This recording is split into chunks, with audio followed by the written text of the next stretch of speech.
Welcome back, everyone. Today is a really, really special day for the podcast because we sit down to chat with a friend to the show, the Eugene Kelly, the one and the only, the incomparable, and the amazing. So I want to give a little quick background on him. Eugene is the current Vice President of Global Equity and Inclusion at Colgate-Palmolive Company, a company with a history stretching beyond 200 years that focuses on consumer products catering to oral care, personal care, home care, pet nutrition.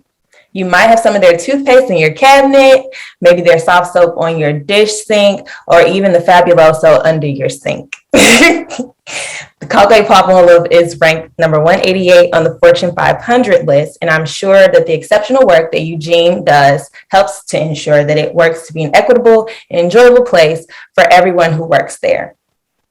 Eugene was born and bred in New York, starting out in Queens and then in Brooklyn, to be specific.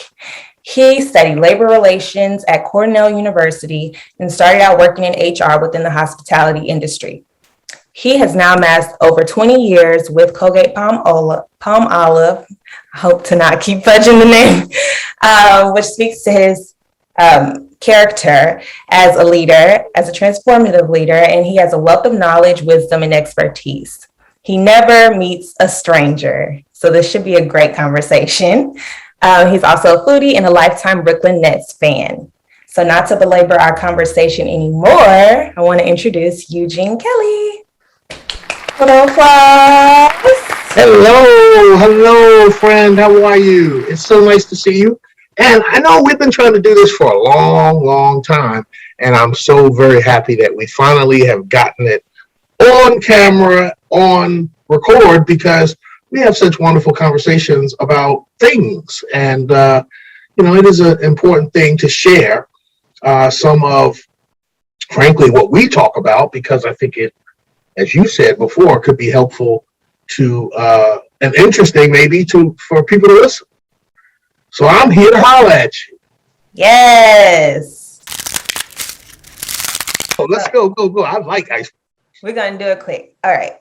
5 questions. So it's a this or that. Just answer off top. So are you a business card person, or would you rather someone send you a LinkedIn connection request? That's a good question. I'm neither. Oh. I'm neither. Because first of all, we are inundated with modes of communication from everywhere through social. And I just frankly don't like to limit myself to any one of them. And frankly, I don't have time to pay attention to all of them. Morning check-ins or afternoon touch points? Afternoon touch points. Okay. Navy or black suit? Navy. Okay. Lunch walk or eat at home? Take a walk for lunch or just eat in your house? I like to eat outside where people can see me. Okay. Zoom call or email? That's a tough one. Zoom call versus email. Well, you finished the icebreaker, so yay. So we'll just start at the beginning with how you began. How did you even know that, corporate America existed? What was your upbringing like? Shout out to New York. I guess you could give a little background on that for other New Yorkers with how you started out and, went on to Cornell and so on and so forth. Well, first, I want to open by saying this is an important thing that I tell people about myself.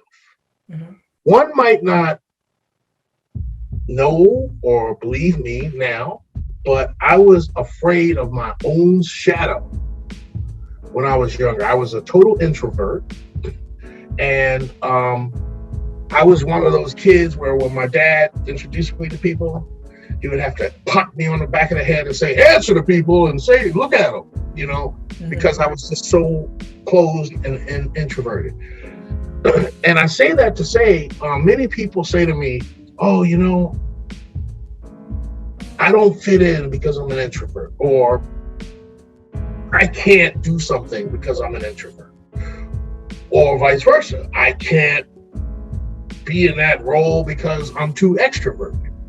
You can be whatever you want. You can do whatever you want. You must harness what you are and learn how to be a chameleon, right? If you're going to be open to all of the opportunities before you. Everybody that I talk to says, I want more opportunity. Well, you have to be prepared for the opportunities when they come.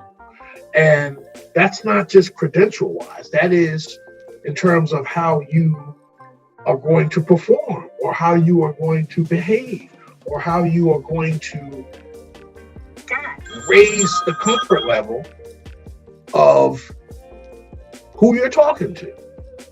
Because at the end of the day, the comfort level of the other person is what makes you successful. I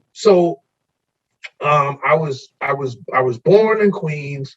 I spent the first 10 years of my life living in Queens. The reason that that's significant is that the environment that I was growing up in at that time was very, very bad. I grew up 7-minute drive from, or 10 years, the first 10 years of my life, 7-minute drive from where our brother 50 Cent was shot 8 times. Okay, so it was a lot. It was a lot going on for somebody who was young. And I had great relationships with people in the neighborhood, which wasn't always a great thing, right? Because I found myself in trouble a lot. And my dad saw that. He was a very responsible father. And he said, I don't care how comfortable we are here or how long we've lived here, I'm getting my son out of there. So we moved to Brooklyn. We moved to Fort Greene, Brooklyn. And by the way, my mother and father separated when I was very young. And I spent the weekdays with my dad and the weekends with my mom. My mom also lived in Queens, but just, a different part of Jamaica. We moved to Brooklyn, and that environment wasn't much different, I should say, than what I left. The difference is that my relationships I didn't know anybody. And so that just goes again to say that when you don't know anybody, it puts you in a box. And the box can be controlled, which is exactly what my dad wanted to do. He wanted to keep me in a box, controlled, until I was able to make logical, productive, meaningful decisions and not let the streets make the decisions for me.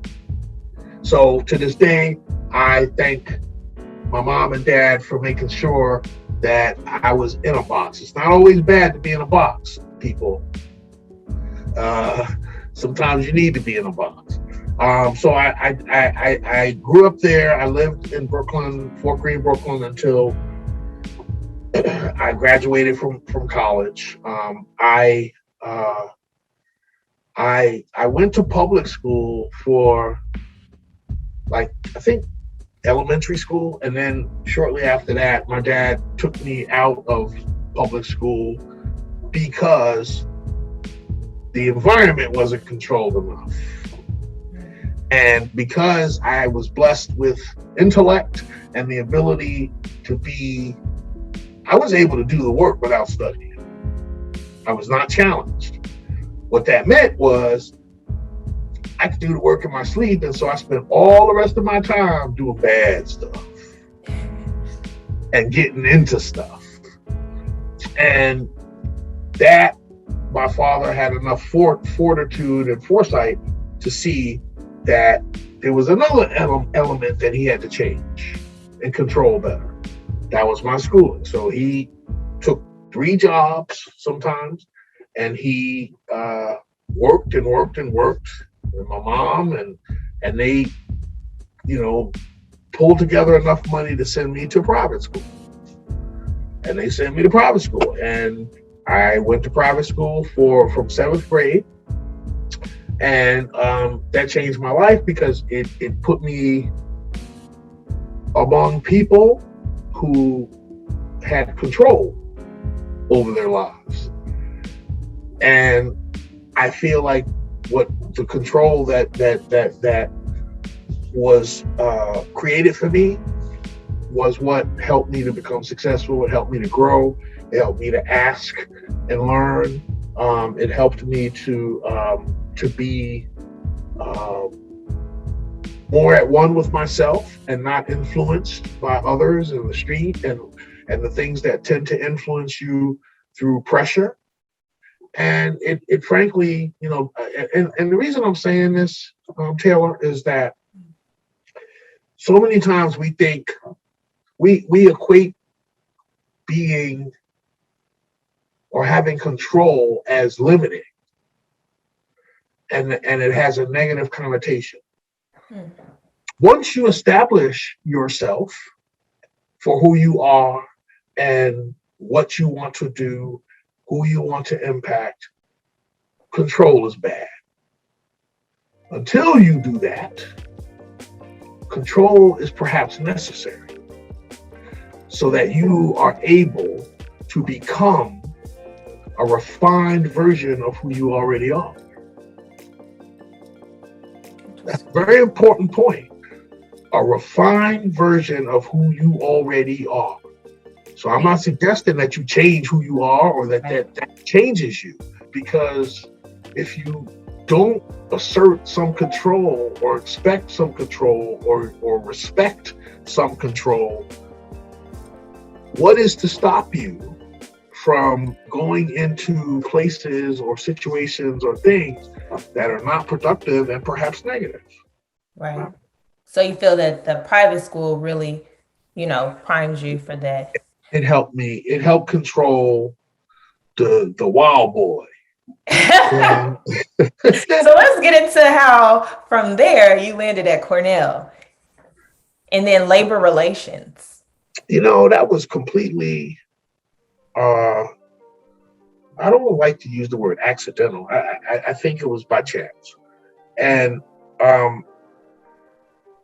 again, the control thing had something to do with it. I started to think in a more controlled way, like, what do I want to do? And everybody thinks about what they want to do or what they want to be. However, a number of us, the majority of us at a certain stage in our life, don't think about the how. I want to be a doctor. Okay, or I want to have my own company, which is what a lot of young people say. Let's talk about the how. And when you don't have the right control type of petri dish environment, your ability to determine how logically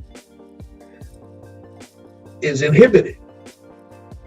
And when you're a petri dish, you get growth that is in a controlled fashion so that you can actually see what happens when you do something this way or that way or this way, so that you can understand, better ascertain what the how is. So the means by which I got here is I said, all right, what am I interested in? And I happen to be really, really interested in history. Okay, so I excelled at anything that had to do with the study of the origins and the genesis of things or systems or ways. And that fascinated me, right? So I excelled in those areas, right? So I was, a straight A student in any kind of history or what have you. So now I had no idea what Ivy League meant, right? And I was at a point where I was trying to decide what college or what university I was going to try to attend. And my whole focus, I played basketball, and my whole thing was, I'm going to get a basketball scholarship, and I'm going to do this, and I'm going to do that. And I was challenged in one way. I wasn't tall enough.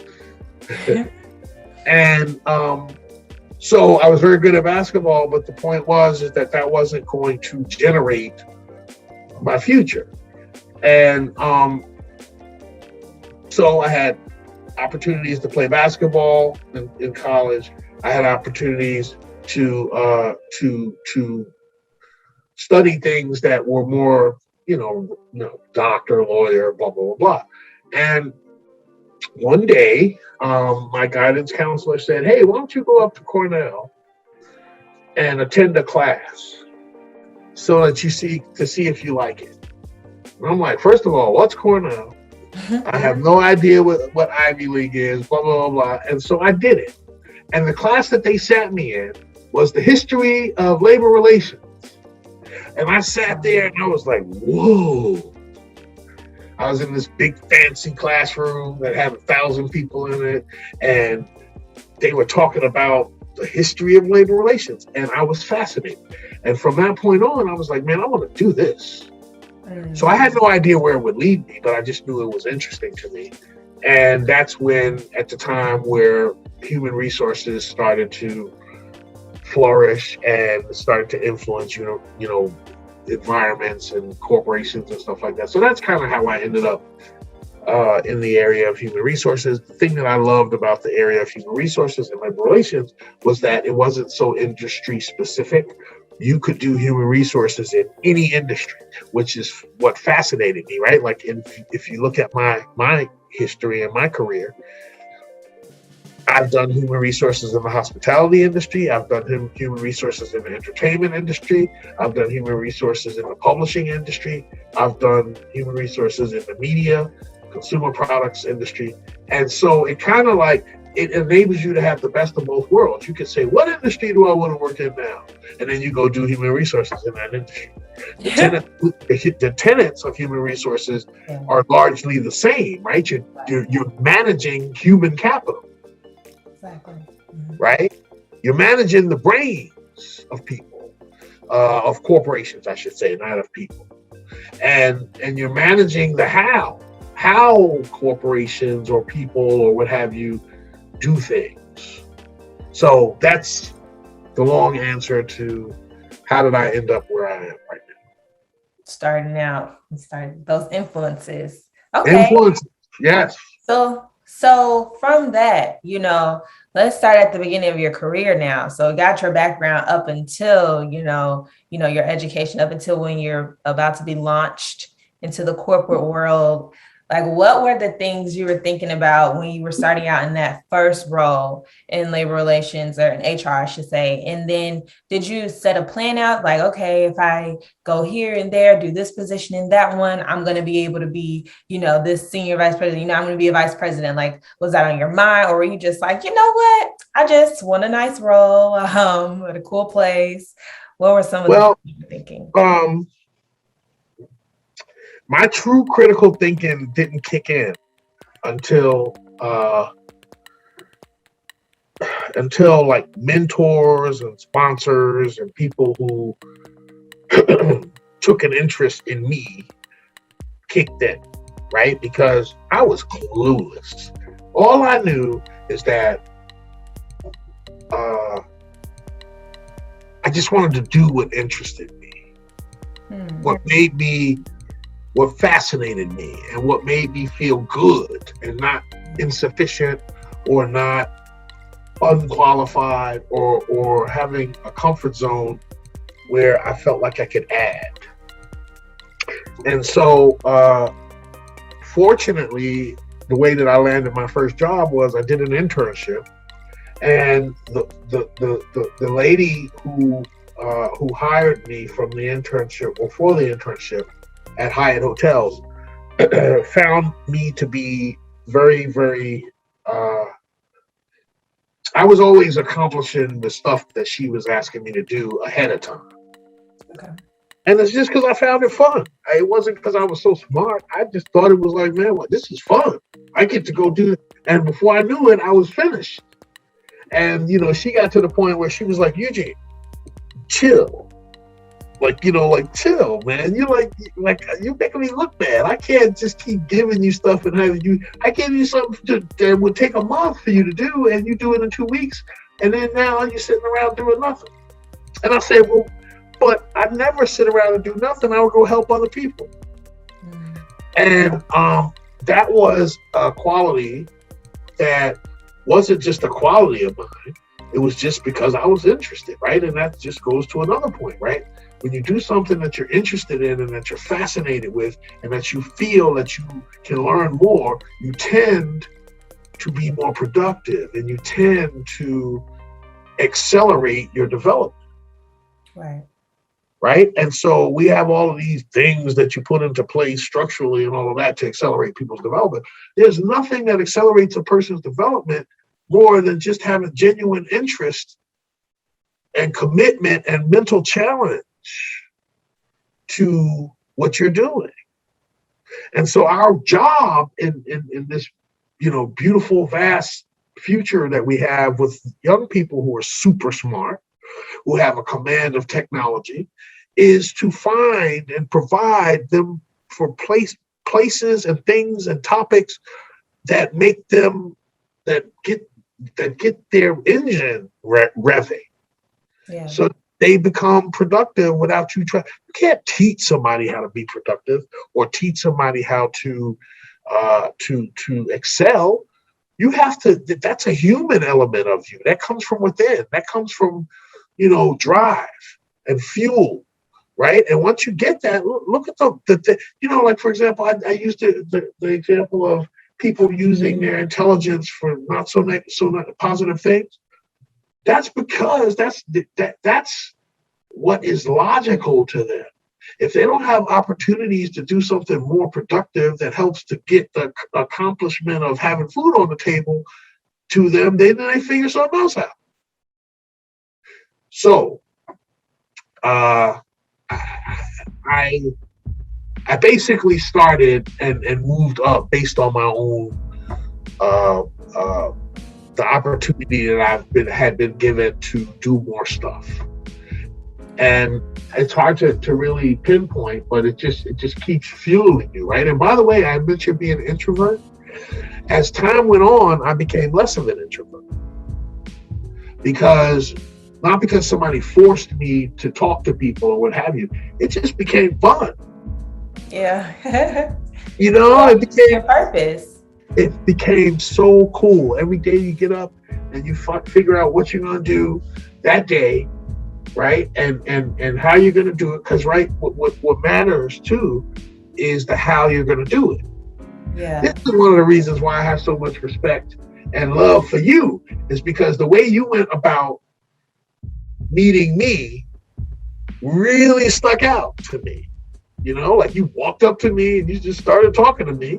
And I said, wow, this young lady is incredible. And I gave you one of my 5 business cards. And you immediately used it. And the way that you used it wasn't to say, hey, Eugene Kelly, can you, nice to meet you. Can you do this for me? You didn't ask for one thing. All you said was, I'm new to town. I moved here for a career opportunity and I don't know anybody. And I would like to start to build my network of friends. And we went to a basketball game or something. And we talked, and there was no like it wasn't because you wanted something or needed something or what have you. It was just like, look, I'm just trying to understand how this city works and have some comfort level with some people that will help me in my job and to move here from some other state. And it was very, very, it was exciting to me because I was like, wow, I don't really have any friends. Oh, please.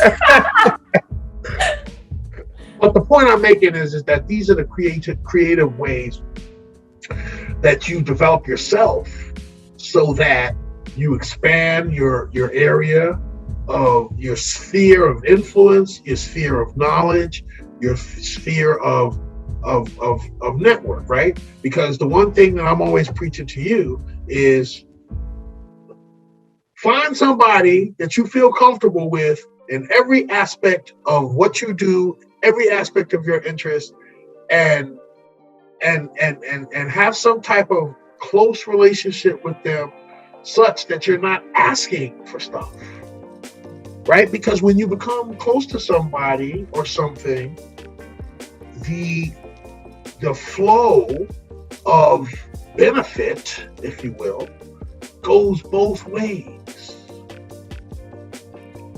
One of the things that we have to do much better is to not always look at the business card of the person that gave it to you as, what can they do for me?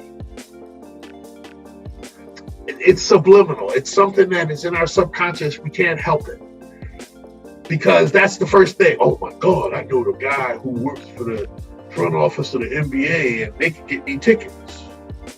Like, you gotta not think that way, because that's the way they expect you to think. And that's how you basically eliminate yourself from their life. You know, like, offer something, right? Offer something, right? Like, if, you know, like I say to myself, wow, what can I offer this person? This person's a billionaire. Well, everybody has some need of some sort. And I don't care how rich you are or how successful you are, there is something in everybody's life that they can't figure out. And even if it means a perspective on something, offer your help. Figure out a way that you can help them in some way. And when that phone call that you make to them is made, make the phone call in the sense of, you know what? I was listening to what you said, and I was thinking about maybe how I might be able to help. That is the complete angle that many people don't expect. Most people don't expect. Successful people don't expect. And it is refreshing, and it fosters relationship. Yeah. So I want to usher into another section of the episode with asking how you navigated your different roles to end up at Colgate, and just like maybe some of the other companies you were at, as far as being in the hospitality industry. You don't have to go into the names or the details, but they were large corporations also. So just how did you navigate? And since you're big on relationships, what are some of like the things that you do to connect with people? Well,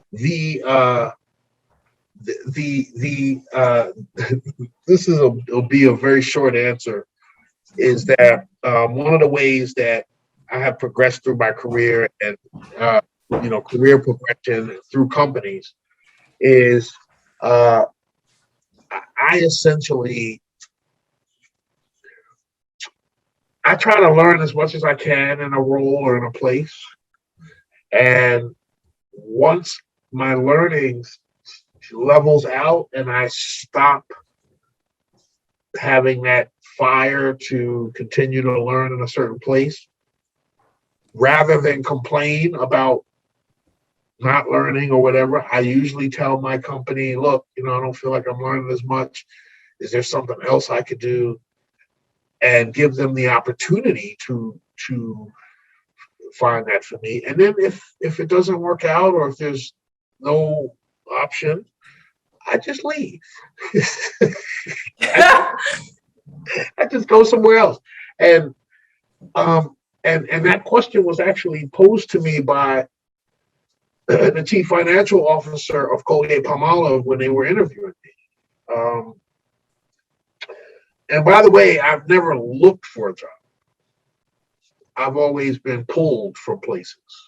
And that is a result of becoming an extrovert, becoming somebody who has a very big interest in perfecting his craft. Yeah.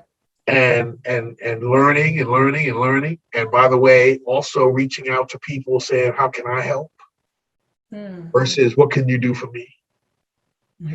And so over my history, where I've worked for Hyatt Hotels, I've worked for Time Warner, I've worked for Time Inc. Publishing, I've worked for People Magazine, I've worked for Wendy's Hamburgers. Can you believe that? I worked at the headquarters of Wendy's for Dave Thomas. Now, you young people would not know who Dave Thomas is, but Dave Thomas is the founder of Wendy's. So I worked for Dave Thomas at the headquarters in Ohio, right? That was hard for me, boy. Brooklyn boy, going to Ohio, where, man, I was like, man, I was spending all my, I said, where was I spending all my time when I was in Ohio? And you know where it was? I was hanging out in the supermarket. Oh, wow. And the reason why is because in the Midwest, they have these mega supermarkets. Yeah. And the supermarkets have everything in them. Like you could go to the video store in there. You can actually get your food and sit down and eat in the supermarket. It was like a place of social value. So I was hanging out in the supermarket. I couldn't believe it. People were like, man, what you doing out there? I'm like, hanging out in the supermarket. But the point is that was the adaptation. Yeah. That's part of the adaptation that one needs, right? You have to be able to move out of your comfort zone for the good of yourself. Your career. So that you become more of a chameleon and more equipped to be able to be wherever you need to be. Mm-hmm. So when did it get serious for you? Because you are so, going with wherever the need is and, answering the call and helping out wherever they're, your talents will be best suited. When did you finally see like, okay, I'm stepping into these executive roles now and I'm going to start, grooming myself for these roles, or like, putting myself in position, being more intentional about that? When did that come into like the picture? Ooh, that's a very interesting and kind of a tough question. And the reason I say that is because my progression became more and more steep as a result of other people caring about me, or other people finding interest in me as a quote unquote talent. Mm-hmm. And I'm saying this because, of course I was blessed, but I'm a firm believer that the blessings that you receive, there are different types of blessings. There are some blessings that you receive because God is just loving and beautiful, and He will give you blessings. Some of them you don't even realize they're blessings, which is a flaw, a human flaw. Then there are other blessings that God gives you the talent to create, right? So like, if He gives you, certain skills or certain physical abilities or certain things as blessings, they're a blessing in one respect, but those are blessings that give you the ability to create more, bigger blessings for yourself, right? But then there are blessings that He gives you, frankly, as it's like they're blessings that you have to find. Okay, get into that. so it's the scenarios to the blessing, right? Or you have to do this to do it. It's like a code sheet for a video game. So the initial blessing is the code sheet. But if you don't know how to use the code sheet, or if you don't know what to do when you get to this place or that place, you never get to the pot of gold. That's the work. The work, as well as the relationship building, as well. Because like when you build relationships, you never know which one is going to get you to the next level. Right. Right. But then when you put yourself in a place where it's more likely that you're going to find one or two that get you to the next level, you have to learn how to unlock it to get you to the next set of options. Right. So, so again, you work hard, you perfect your craft, then you get to the next level of opportunities, right? And then once you get to the next level of opportunities, you build relationships around that opportunity so that you can go to people that you trust and say, I don't know what the hell I'm going to do.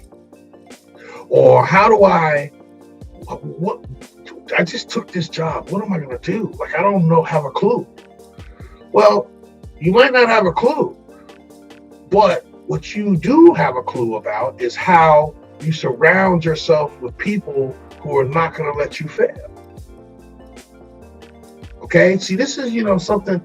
I also say this, and please forgive me, I don't mean to generalize, but one of the things that I've surmised that the Black community needs to do a little better is the surrounding of ourselves with people who won't let us fail. We compete with each other too much. We hate too much, right? Like, instead of just being happy for somebody and saying, how can I help you? We try to tear them down so that we can take their place. And that is bad. And it's something that I believe the younger people coming up are doing better at it. I know my generation is horrible about it. And we got to communicate that we're horrible about it so that we do something better. Instead of criticizing, you could criticize people for anything. But instead of publicly criticizing people, you help them publicly, and then you deal with or help them, if the person wants you to help them, with the things that they have opportunities for in private. Yeah. Everything doesn't have to be in the public. You don't put everything on social media. You don't hate on people on social media. If you got a problem with somebody, the proper way to show them love is to find out where you can reach them and talk to them and say, you could have done this a little better, in my opinion, but that's our business. Between me and you, not between 12 million followers. Right. Especially professionally, when there's so few of us. And also personally, because people go, unfortunately, the social media networks are the Bible for people. And they go there, and if something gets said negatively on a certain medium, your personal life, everything could be ruined for you. Right? And so we have to just learn how to. So to answer your question and be more directive in terms of the answer, you have to get to the codes, and the way that you get to the codes is that you find people and things that are going to make you successful, right? I think we've all heard the whole board of directors example, right? Yeah.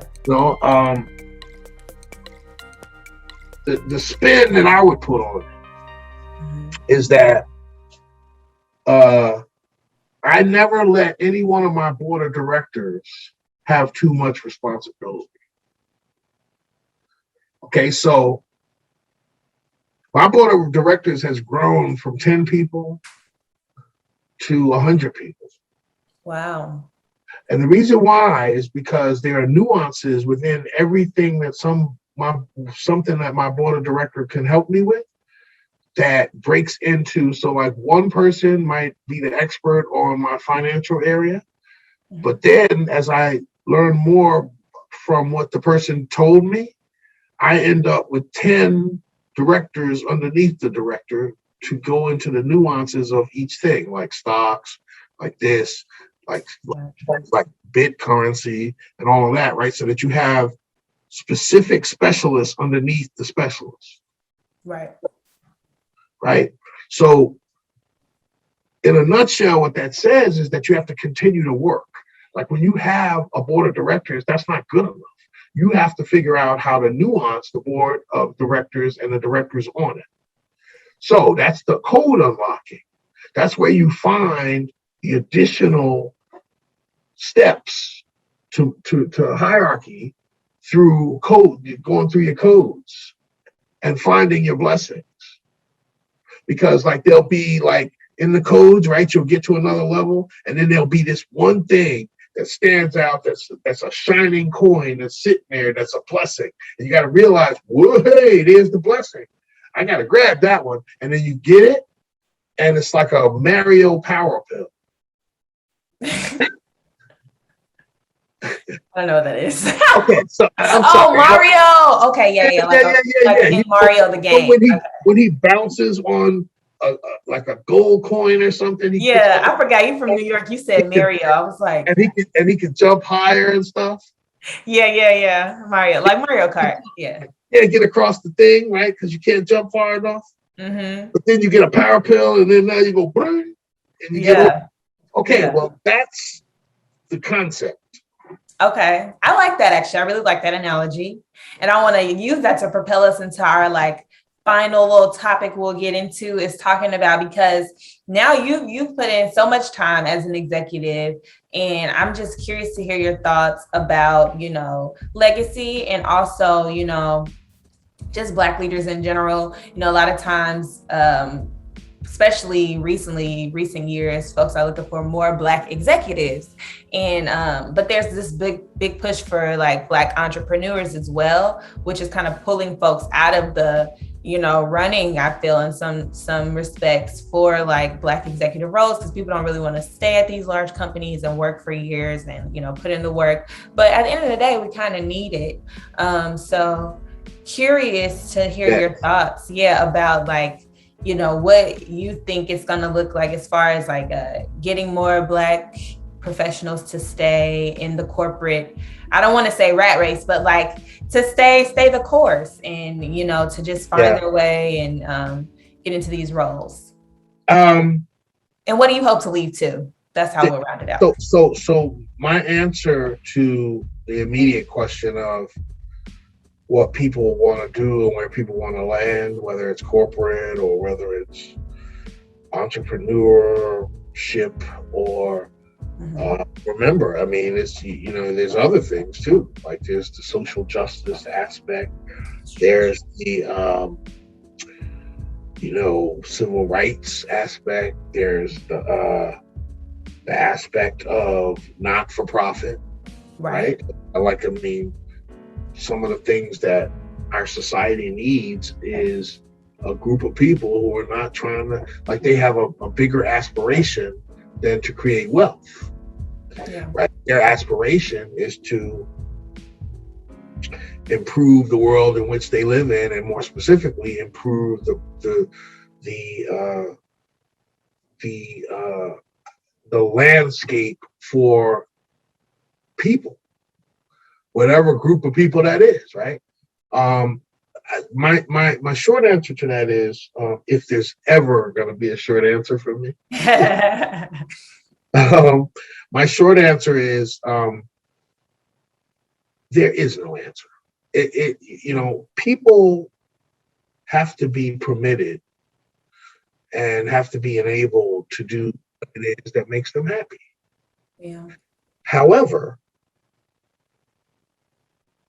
what we do need to do better, is to help people to understand what it takes to be successful in any one of those areas of endeavor. Okay, so just an example I would give. There are some people who completely understand, very young people, right? Like, they just have the intuition to understand how to start a business, how to kick it off, and how to be successful. Mm-hmm. But I bet you the larger number of people don't know how to do it. Right? So like, it's like, I don't know. The example of Jay-Z pops into my head a whole bunch. And the reason why is because one time somebody said, I created Jay-Z, right? And you know what Jay-Z's answer was? What? All right, well, if you're so smart, create more of them. And then what did you hear? Crickets. Right. It's like, if you created me, then you shouldn't be worried about me. If you have the formula to create me, then go ahead and make yourself happy and create a whole bunch of me. Stop worrying about me. That's good. Yeah. My point I'm just trying to make is that some people know how to do it, right? Like he's an example of how you quickly, he had a vision. He has vision. We don't all have vision to that extent immediately. So for those people who don't, we need to help them with their vision or try to be a resource from a visionary standpoint. Some people, unfortunately, don't want you to help them with their vision because they think they know everything, and that's never good, right? So it happens to be in my case that I don't think I had a big ability to create vision for myself initially. Mm-hmm. So I just kind of went through the process and I followed my passion and I followed what I was interested in. And then over time, depending on who you surround yourself with and how you go about perfecting your craft and doing what you do to keep yourself interested, you develop vision, right? So my vision about what I wanted to do developed over my career. You know, like I found it very rewarding for me to get into the community and talk to young people, right? My daughter always says to me, she says, Dad, you like being around young people. Mm-hmm. And I do. I'd rather be around young people than people my age, because people my age have set in their ways and they've developed their own firm way of thinking. Yeah. So I go and I spend time with the people my age to stimulate my own thinking. But I spend time with younger people so that I can find out where their head is. And so that I can give them, as you always call them so graciously, gems. Yes. You know, like I just talk. Like when I go around young people, I just start talking. And like people like you know, you go, come on, Eugene, let's get together. And we just talk and, you know, you're like, wow, I just want to talk. And that, to me, I feel like that's my way of giving. That's the vision. So I got my vision from being in corporate. Yeah. And at some point, I'll retire from corporate, and then I'll go and I'll do two things, right? I'll figure out a way to continue to impart resource to people who want to have it, right? Because I can't force people to listen or force people to do. People will come, right? If they want to, you know, I keep my youth and I talk to people in a language that they can understand because it makes me happy, right? You know how much I love hip hop. So I'm just like, I love talking about hip hop. And so that is one thing. The other thing will be for me to, from an entrepreneurial standpoint, follow my desires. Like I have a number of things that I am interested in thinking about doing, like restaurants. And I always wanted to own a restaurant. And you know, I have a number of endeavors that I want to look at in terms of a small business, which I won't say in what area because somebody will steal it from me and go. My point is that there's two directions that I will split myself into. Mm-hmm. And I think that people just have to do what they have to do and want to do to fulfill their interests. And if you do that and surround yourself with the right people and listen, right? I always say God gave you 2 ears and 1 mouth for a reason. Right. No, people don't realize that, man. There's some people, they just, you might as well just cut their ears off, you know, and put mouths there.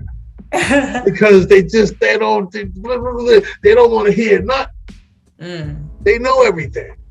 Yeah. How far do people that know everything? Think about everybody who's might listen to this pod or whatever. Think about how many people, because we all know a whole bunch of them, who know everything and never want to listen, and you're never right, they're always right. How successful do they end up being? Ever? don't know.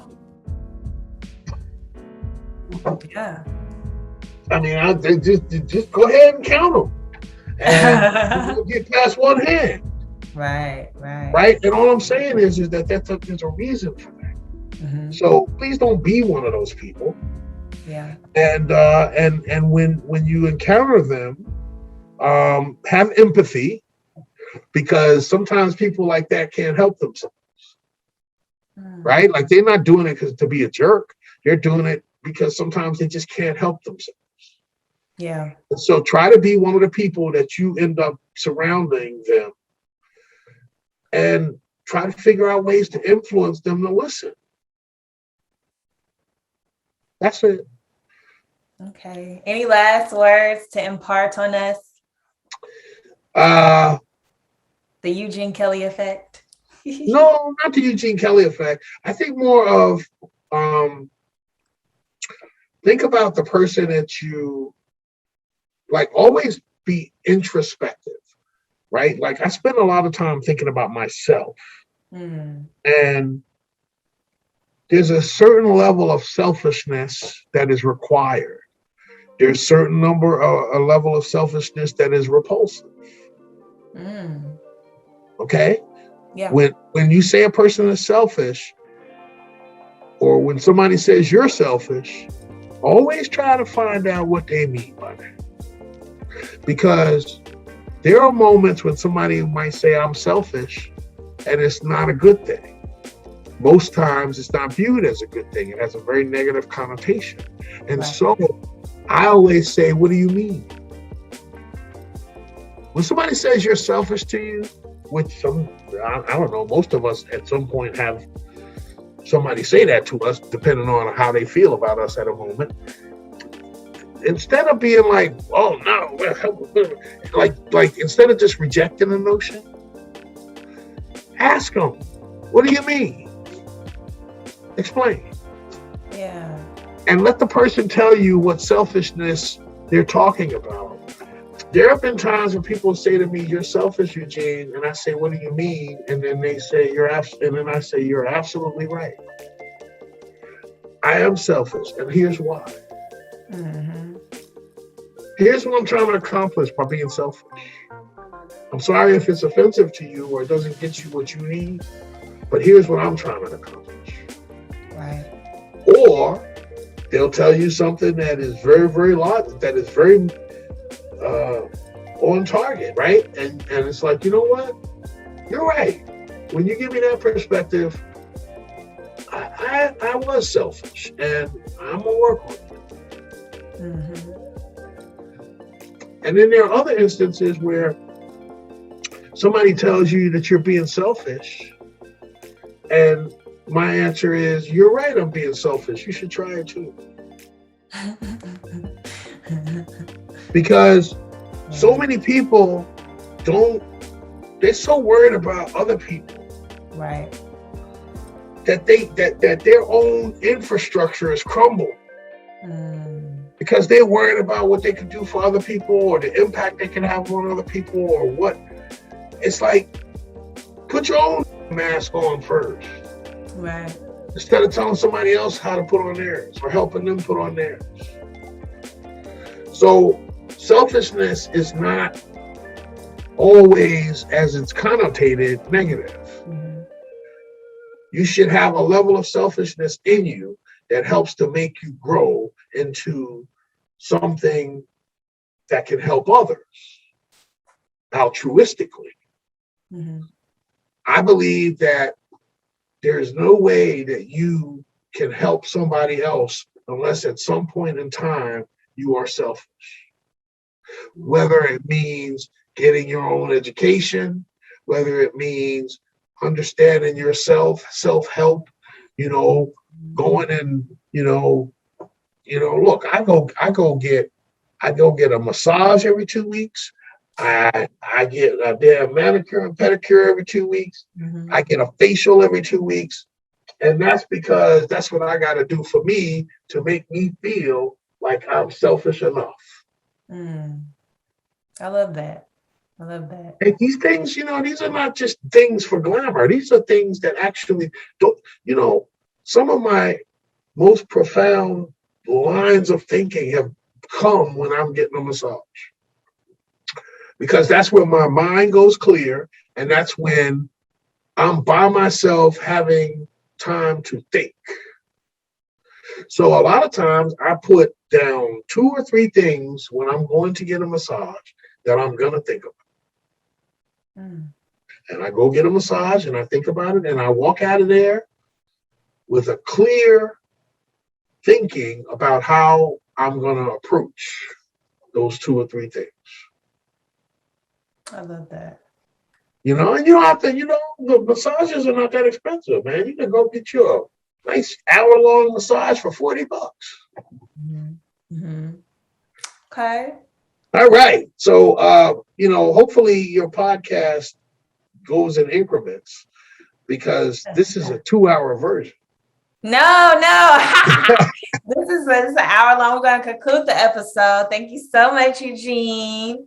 Thank you. I really appreciate you stopping by and chatting with us. And I know that people will get a lot from this episode and this conversation. It's just over an hour, so this is fine. That's good. And again, I'm here to talk anytime you like. If there's a specific topic that you'd like to have a conversation about, please let me know. I like to say that these are conversations because that's what they are. I'm not an expert on anything. I am simply one of your board of director members. Yeah. And by the way, as a board member of your board, I have to tell you that I also benefit from the conversations that I have with you, because it helps to keep me in line with the things that people in your generation are thinking about. It gives me, frankly, I learn a lot, right? Because I learn from,